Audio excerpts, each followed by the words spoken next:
ప్రముఖ యాంకర్ సుమ ఒక real estate వివాదంలో చిక్కుకున్నారు.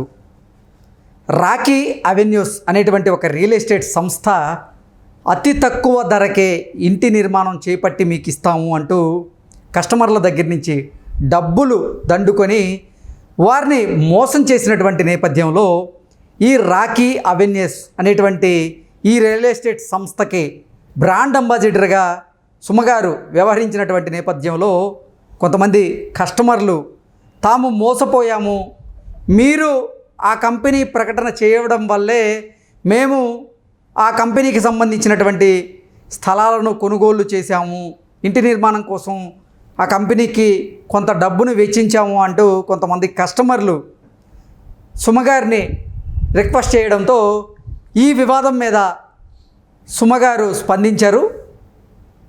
ఆవిడ స్పందన ఏంటనేది మనం తెలుసుకునేటువంటి ప్రయత్నం చేద్దాం. ప్రస్తుతం మనతో పాటు ఉన్నారు ప్రముఖ సినీ క్రిటిక్ దాసరి విజ్ఞాన్ గారితో మాట్లాడదాం. విజ్ఞాన్ గారు నమస్తే అండి. నమస్తే. ఒక రియల్ ఎస్టేట్ కంపెనీ వివాదంలో సుమగారు చిక్కుకున్నారు. రాకీ అవెన్యూస్ అనేటువంటి సంస్థ అతి తక్కువ ధరకే ఇంటి నిర్మాణం చేపట్టి ఇస్తాము అంటూ కూడా కస్టమర్ల దగ్గర నుంచి డబ్బులు గుంజుకొని వారిని మోసం చేసే ప్రయత్నం చేసింది. అయితే వారందరూ కూడా సుమగారిని ఆశ్రయించడం, సుమగారు దాని మీద స్పందించడం జరిగింది. ఏంటి సుమగారి రియాక్షన్ ఏంటి? సో యాక్చువల్గా రాకీ అవెన్యూస్ అనే ఒక రియల్ ఎస్టేట్ వెంచర్లో చాలామంది ఫ్లాట్లు కొనాలనుకున్నారు. చంద్రిక, అన్విక, అతీత, ఈతీత అని చెప్పేసి పేర్లు పెట్టుకున్నారు. చాలామంది అంతే, ఏదైనా రియల్ ఎస్టేట్ బ్లాక్ ఉంటే ఫస్ట్ వెంచర్కి పేరు, సెకండ్ వెంచర్కి ఇంకో పేరు, థర్డ్ వెంచర్కి కంపెనీ పేరు అలాగే ఉంటుంది. అక్కడక్కడ ఉండే ప్రాజెక్ట్స్కి రకరకాల పేర్లు పెట్టుకుంటూ రిలీజ్ చేసుకుంటారు. బోల్డ్ అన్ని ఫ్లాట్లు ఉన్నాయి, వీళ్ళు అమ్మారు కూడా. అండ్ కొత్తగా ఇప్పుడు ఫ్లాట్లు అమ్మడానికి మనకంటూ ఒక సెలబ్రిటీ ప్రమోషన్స్ చేస్తే బాగుంటుంది అనుకున్నారు. హీరోయిన్లనా తెచ్చుకోరు, రియల్ ఎస్టేట్ అంటే ఎక్కువే అడుగుతారు కాబట్టి యాంకర్ సుమన్ ఎంచుకున్నారు. ప్రమోషన్లో భాగంగా ఆవిడ కూడా ఒక 2 years కాంట్రాక్ట్ ఇచ్చింది. ఏంటంటది 2016 నుంచి 2018 వరకు ఒక 2 years వాళ్ళకి బ్రాండ్ అంబాసిడర్గా ఉంది, జస్ట్ ప్రమోటర్గా.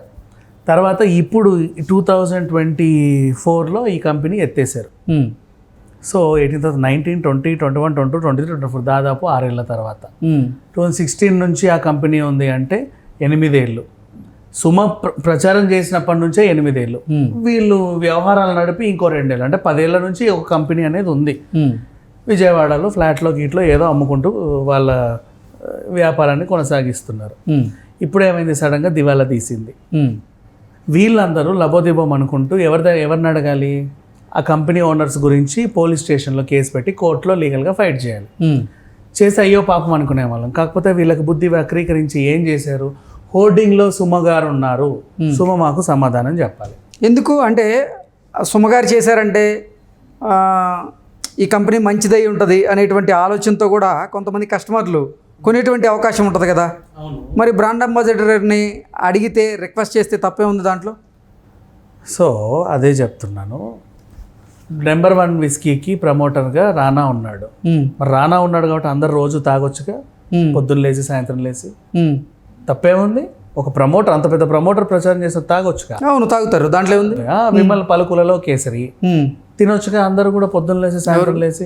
అంటే మందు తాగే వాళ్ళు రానా ఈ బ్రాండ్కి బ్రాండ్ అంబాసిడర్గా చేస్తున్నారు కాబట్టి ఇది బాగుంటుందేమో అనేటువంటి ఉద్దేశంతో కొంతమంది, అంటే అందరూ కాదు, కొంతమంది అయితే ఖచ్చితంగా తాగుతారు.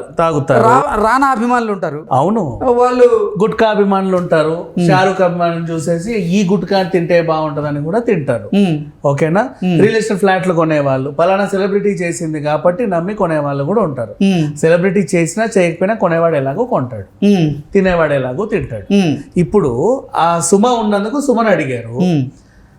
సుమ ఉండి యాడ్ ఎన్టీవీలో TV9లో వచ్చినందుకు TV9 యాజమాన్యం మీద కేసులు వేసి, ఆ హోర్డింగ్లు బయట పెట్టినందుకు అవుట్డోర్ ప్రకాష్ ఆర్ట్స్ మీద కేసేసి, అసలు అది మనకు చూపించినందుకు గూగుల్ మీద కేసేసి, ఆ వీడియో అప్లోడ్ చేసాం యూట్యూబ్ మీద కూడా కేసు వేయాలిగా. మరి యూట్యూబ్ ని నమ్మి మేము చూసింది యూట్యూబ్లో. వీళ్ళందరూ అంటే పరోక్షంగా ప్రమోట్ చేస్తున్నారు, కానీ సుమా కనకాల గారు ప్రత్యక్షంగా ఆ బ్రాండ్ని ప్రమోట్ చేస్తున్నటువంటి నేపథ్యంలో అరే సుమగారు చేశారంటే సుమగారి మన ఇంటి మనిషి అనేటువంటి ఆలోచన ఉన్న వాళ్ళు కొంతమంది ఆలోచిస్తారు. ఓకే, సుమగారు చేస్తున్నారంటే ఈ కంపెనీ మంచిదై ఉంటుంది, మనం కూడా చూద్దాం, తక్కువ ధరలో గనక ఇంటి నిర్మాణం చేపట్టి ఇస్తా అంటే పోయిందేంది అని కొంతమంది డబ్బులు కట్టడానికి టీవీలో వచ్చింది. మన రామోజీరావు గారు మంచి సంస్థని ప్రోత్సహిస్తాడు అందుకే ఈ యాడ్ వేశారు అని కూడా కొనొచ్చుగా.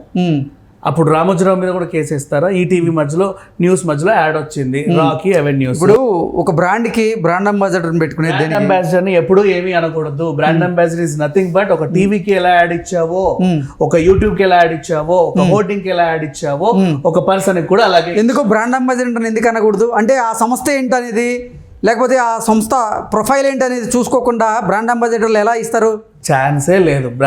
సంస్థ ప్రొఫైల్ చూడరు వీళ్ళు ఎవరు కూడా. మరి చూసుకోకుండా అంటే వాళ్ళకి ఏదో ఒక యాడ్ చేయడానికి ఒక 6 కోట్లో 7 కోట్లో ఇస్తే ఆ ప్రొఫైల్ ఏంటనేది చూసుకోకుండా, కంపెనీ అనేది చూసుకోకుండా వీళ్ళు యాడ్ చేస్తే తర్వాత మోసపోయేది ఎవరు? 10 ఏళ్ల నుంచి సంస్థ ఉంది కాబట్టి వాళ్ళు ప్రమోట్ చేశారు, చూసుకొని ప్రమోట్ చేసింది. పైగా 2 ఏళ్ళు ఆవిడ బ్రాండ్ అంబాసిడర్ గా పెట్టారు. ఒకరు 2 ఏళ్ళు ఆవిడ బ్రాండ్ అంబాసిడర్ కొనసాగింది. ఆవిడ అయిపోయిన తర్వాత కూడా ప్రోడక్ట్ ఉంది మార్కెట్ లో. 10 ఏళ్ళకి వాడి చేతులు ఎత్తేసాడు. వీళ్ళకేం సంబంధం? నువ్వు అంటే ఇప్పుడు ఈవెంట్ నిలదీయడం కాదు, ఈవెంట్ రిక్వెస్ట్ చేస్తున్నారు వాళ్ళు. రిక్వెస్ట్ చేయడం కూడా తప్పే. అసలు సుమన్ దగ్గరికి వెళ్ళడమే వీళ్ళు చేసిన తప్పు. అక్కడికి వెళ్ళడమే వీళ్ళ సంస్కారం హీనత. అది సుమన్ అసలు అడగడానికే లేదు. ఫస్ట్ ఆఫ్ ఆల్ ఎప్పుడు కూడా ఈ యాడ్స్ ఎక్కడొచ్చాయి, ఏం చేయాలి? నువ్వు కొన్నావా? నీ తెలివి తక్కువతనంతో నువ్వు కొన్నావు, సరే తెలివిగానే కొన్నావు, సంస్థ చేతులు ఎత్తేసింది, వాడిని పట్టుకో వెళ్ళి. That's all. వాడిని ఎలాగో పట్టుకుంటారు. కానీ వీళ్ళ రిక్వెస్ట్ ఏంటంటే, మోసపోయిన కస్టమర్ల రిక్వెస్ట్ ఏంటంటే సుమ జోలికి రావడమే తప్పు. ఎందుకు? సుమ వాళ్ళ బంధువే కదా అతను. సుమ వాళ్ళ బంధువు కాదు అతను. సుమకి అతనికి ఏమీ సంబంధం లేదు. కేవలం 2 years దీనికి బ్రాండ్ అంబాసిడర్ గా ఉండమంటే సుమ యాక్సెప్ట్ చేసింది. అండ్ నెక్స్ట్ తెలిసిన వాడు కాబట్టి యాక్సెప్ట్ చేసింది. ₹1 తక్కువకు పనిచేసింది, ఇంతే. అంతేగాని ఈమె వాళ్ళ చేత వెంచర్ గీయించలేదు, వీళ్ళందరినీ మోసం చేయమని చెప్పలేదు. కర్త కర్మ క్రియ ఈవిడ కాదు. వీళ్ళెవడో బయటకు వచ్చి కొట్లాడినంత మాత్రాన ఇప్పుడు సుమన్ అడగాల్సిన పనేం లేదు. బ్రాండ్ అంబాసిడర్ అంతే. సుమ ఆ కంపెనీకి బ్రాండ్ అంబాసిడర్ గా చేసిందని కొంతమంది కొన్నోళ్ళు ఉన్నారు అనుకో, వాళ్ళ పరిస్థితి ఏంటి? వాళ్ళ కర్మ అది. అలా కొనకూడదు ఎప్పుడైనా సరే. నీకు ప్రోడక్ట్ నచ్చితే కొను. ఒకటి చూసి ఇన్ఫ్లుయెన్స్ అయ్యి నువ్వు కొనడం ఏంటి? ఎట్లా కొంటావు? ఒకరిని చూసి ఇన్ఫ్లుయెన్స్ అయ్యి కొనకపోతే మరి ప్రతి సంస్థకి బ్రాండ్ అంబాసిడర్లు ఉండరు కాబట్టి. కావాలి కాబట్టి వాళ్ళు బ్రాండ్ అంబాసిడర్ పెట్టుకుంటారు. అలా బ్రాండ్ అంబాసిడర్ చేయడం వీళ్ళ తప్పు కాదు. అలా నువ్వు ఇన్ఫ్లుయెన్స్ అయ్యకుండా నీ తప్పు. నువ్వు ఇన్ఫ్లుయెన్స్ అయితేనే, ఇన్ఫ్లుయెన్స్ అవ్వాలి కాబట్టే కదా వాళ్ళు బ్రాండ్ అంబాసిడర్ పెట్టుకునేది. ఇన్ఫ్లుయెన్స్ అవ్వాలి కాబట్టే బ్రాండ్ అంబాసిడర్ పెడతారు. ఇన్ఫ్లుయెన్స్ అయితేనే. అంటే ఇక్కడ బ్రాండ్ అంబాసిడర్ తప్పే అసలు లేదంటారా? అదే చెప్తున్నా.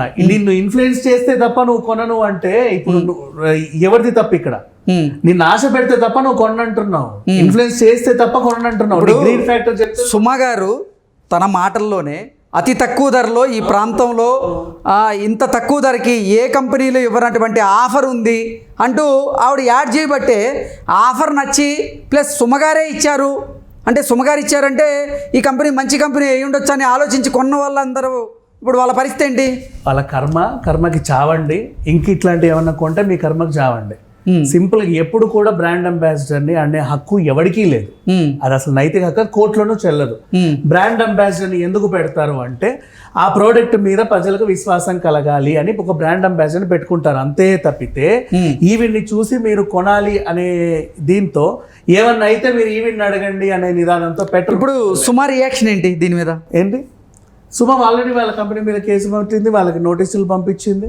నాకేం సంబంధం లేదు, నేను ఎప్పుడో బ్రాండ్ అంబాసిడర్ చేసిన, వీడి కంపెనీ ఇప్పుడు ఎత్తేసాడు సన్నాసం. అంటే సామాజిక బాధ్యతతోనే కదా సుమ ఇప్పుడు ఆ కంపెనీ మీద కేసు పెట్టింది. ఆ కంపెనీతో సంబంధం లేదు అంటే నిజంగా ఈ కస్టమర్స్ తరపున సుమ గారు నిలబడ్డారు కాబట్టే కదా కేసు పెట్టింది. సుమ నిలబడుతుంది, అది ఆవిడ సంస్కారం. కానీ సుమని అడగడం వీళ్ళకు సంస్కారం, అడగకూడదు. అయినా సరే సుమ నిలబడింది అంటే ఆవిడ సంస్కారం. అది మరి అడగకుండానే క్వశ్చన్ లేదు, అడగకూడదు. సన్నాసులు వీళ్ళు నష్టపోయారు అంతే. ఎప్పుడు అడగకూడదు. బ్రాండ్ అంబాసిడర్ అడగడం అంటేనే అసలు ఇక మన అది పుట్టుక వేసి చెప్పాలంటే నువ్వు ఎలా కొంటావు, దేనికని కొంటావు? నువ్వు కొన్నావు కరెక్టే, ఆ బ్రాండ్ అంబాసిడర్ సరే స్టిక్కర్ మీద ఫ్రీడమ్ రిఫైండ్ సన్ఫ్లవర్ ఆయిల్ ఎవరో ఒక ఆర్టిస్ట్ పెడితేనే చూస్తావే, నీకు ఆకలేస్తే నూనె కొనవా? సరే నూనెలో ఏదో చిన్న ఈగ వస్తే వెళ్ళి అన్నపూర్ణమ్మ మీద కేసేస్తావా? ఇప్పుడు కొంతమంది చిన్నపిల్లలు ఉంటారు, వారికి ఏది మంచి ఏది చెడు అనేది తెలుసుకునేటువంటి పరిస్థితుల్లో ఉండరు. అవును. కోహ్లీ అంటే వాళ్ళకి క్రికెట్ అంటే ఇష్టం, కోహ్లీని చూస్తారు. అరే కోహ్లీ నా అంటే కోహ్లీ ప్లేయింగ్ నాకు నచ్చుతుంది అంటూ కొంతమంది కోహ్లీకి అభిమానులుగా మారిన వాళ్ళు ఉంటారు. వారు ఒక సూపర్ మార్కెట్కి వెళ్తారు వాళ్ళ పేరెంట్స్తో, బూస్ట్ చూస్తారు. అవును. ఇప్పుడు వాళ్ళ మదరు హార్లిక్సో లేకపోతే ఇంకోటో ఏదో ఇవ్వాలనుకుంటుంది. కానీ నాకు కోహ్లీ అంటే ఇష్టం కాబట్టి నేను బూస్టే తింటా అని చిన్నపిల్లడు మారం చేస్తాడు. పేరెంట్స్ ఏం చేస్తారు? పేరెంట్స్ ఏం చేస్తారు అంటే అక్కడ చిన్నపిల్లడు తప్ప అది పిల్లడితే తప్పు. పేరెంట్స్ ఏం చేయాలి అప్పుడు? ఒరే కోహ్లీని చూసి కొనకరా, దాని ఇంగ్రీడియంట్స్ చూసి కొనాలని వాడిని ఎడ్యుకేట్ చేయడండి. ఎడ్యుకేట్ అన్నిట్లో అదే ఇంగ్రీడియంట్స్ ఉంటాయి కదా, అదే దేని దానికి చేంజెస్ ఉంటాయి. అప్పుడు ఎడ్యుకేట్ చెయ్యి. అది మంచిదైతే వాడికి ఇవ్వు, మంచిది కాదు అనుకుంటే వాడికి కొనివ్వకు. అయినా సరే అది మంచిది కాదని నాకు తెలుసు, నా పిల్లలు మారం చేస్తున్నారు కాబట్టి నేను వాడికి కొనివ్వాలి అనే సిచ్యువేషన్ ఉంటే వాడిని ఎడ్యుకేట్ చేయడానికి ట్రై చేయి. వాడిని ఎడ్యుకేట్ చేయలేను అయినా వాడు మారం చేస్తున్నాడు అంటే కండం మాని. ఓకే, ఫైనల్గా ఈ రియల్ ఎస్టేట్ మోసం మీద ఇప్పుడు సుమగారి రియాక్షన్ ఏంటి? సుమ రియాక్షన్ అదే, ఆమె సామాజిక బాధ్యత. అందరు నాట్ ఓన్లీ సుమ, ప్రతి ఒక్కరు సామాజిక బాధ్యత తీసుకుంటారు. బట్ ఈ బాధితులని కాదు, ఏ బాధితులకైనా చెప్పేది ఏంటంటే మీరు కొనేటప్పుడు ఖచ్చితంగా ఏదన్నా అయితే ఈ బ్రాండ్ అంబాసిడర్ అడగొచ్చా అని మీరు అడగరు. మోసపోయిన తర్వాత ఎవడు కనిపిస్తే తెర మీద వాడిని వెళ్ళి రక్కడం మానేయండి. అది మీరు కొనేటప్పుడు చెప్పండి, ఏం లేదండి మేము సుమన్ చూసే ఇది కొంటున్నాము, మాకు తేడా ఏమన్నా వస్తే సుమ గారిని అడగచ్చా అని అడగండి. అప్పుడు ఆడు చెప్తాడు, లేదండి ఆవిడ మాకు బ్రాండ్ అంబాసిడర్, సుమన్ అడగొద్దు, మమ్మల్ని అడగండి ఏదైనా తేడా వస్తే అంటే. అప్పుడు మీరు వెళ్ళండి. కనబడుతున్నారు కదా ఎవరి మీద పడతారు వాళ్ళ మీద పడి రక్కేసి నువ్వు నష్టపోతే వాళ్ళ మీద నీ భారాన్ని అంతే ఎక్కువ. ఆఫ్ కోర్స్ వాళ్ళు సామాజిక బాధ్యత తీసుకొని మీకు హెల్ప్ చేస్తారు, అయినప్పటికీ వాళ్ళ టైం వేస్ట్ చేయకండి, వాళ్ళ మీద పడి రక్కకండి, వాళ్ళ రెప్యుటేషన్ డ్యామేజ్ చేయకండి. అది నేను చెప్పాను. Okay, thank you.